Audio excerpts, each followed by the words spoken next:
hello लोगोफोर खुलुमबाय नोंथांमोनखौ गिबियावनो गासैखौबो बड'जब निउसआव बरायना लाग्रोनाय जायो आसा खालामो नोंथांमोना गासिबो मोजाङैनो दं होननानै लोगोफोर आं नोंथांमोननि थाखाय दिनै मोनसे गोदान भिडिअ लानानै फैदों बे भिडिअआनो जाहैबाय जोंहा आसामनि बे हायार सेकेन्डारि रिजाल्टखौ 30 जुनावहाय मोननो हासिगोननो बिनि आं माखासे खौरांखौ मोननो हादों दा बेनिखायनो बे भिडिअनि गेजेरजों आं एसे माखासे बाथ्राखौ बुंनो सानदों नोंथांमोना बे भिडिअखौ गासिबो जोबजासिम नायलांबानो जाबाय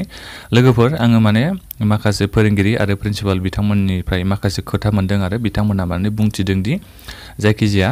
30 जुनाव बिथांमोना रिजाल्टखौ होगोन होननानै बिथांमोना बुंदों आरो बे हायार सेकेन्डारि रिजाल्टखौ दा बियो बेसां नंगौना नङा बिनि बागै माने कनफार्मेशनखौ बिथांमोना होनो हायाखै जायखिजाया नोंथांमोना 30 जुनावहाय रिजाल्टखौ मोनगोन होननानै बिथांमोना बुंदों आरो माखासे बिनि बागैनि आर्टिकेलबो ओंखारदों आं बेखौनो नोंथांमोना एसे खोन्थानो सानदों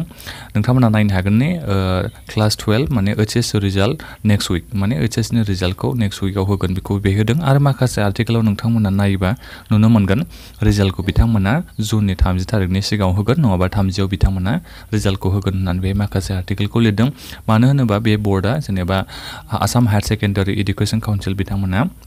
माखासे खौरांगिरिफोरनि गेजेरजों खोन्थाहरदों जानांगौ जेनेबा 30 जुनावहाय रिजाल्टखौ होगोन होननानै आरो बेजों लोगोसे माखासे प्रिन्सिपाल आरो टिचार बिथांमोनाबो एसे मिथिदों दि जुननि 30 थारिखआव रिजाल्टखौ होगोन होननानै दा बेनिखायनो माखासे कनफार्मेशनबो थानांगोन नाथायबा दासिमबो कनफार्मेशना फैनो हायाखै अब्लाबो जों एसे हमनो हागोन आरो जुननि 30 नि सिगां नङाबा जुननि 30 आव रिजाल्टखौ नोंथांमोना मोननो हागोन दा बेनिखायनो नोंथांमोना सप्तासेखौ नेबावनांसिगोन दे लोगोफोर दा बेनिखायनो नोंथांमोना एसे आपडेटबो थाबाय थाबानो जाबाय आं नोंथांमोननो खोन्थाहरबाय थानो नाजागोन बेबायदिनो भिडिअ बानायनानै दा बेखिनियानोमोन लोगोफोर जायखिजाया नोंथांमोना जुन 30 सिम नेबानो जाबाय रिजाल्टखौ नङाबा नोंथांमोना जुन 30 आव रिजाल्टखौ मोनगोन कनफार्मेशन गैया दे लोगोफोर आं बेखौ खेनसेबाव आरोबाव बुंनाय जाबाय दा बेखिनियानो लोगोफोर माबाफोर सोंनांगौ दङबा नोंथांमोना भिडिअ कमेन्ट बक्सआव कमेन्ट खालामनो हागोन गोजोन्थों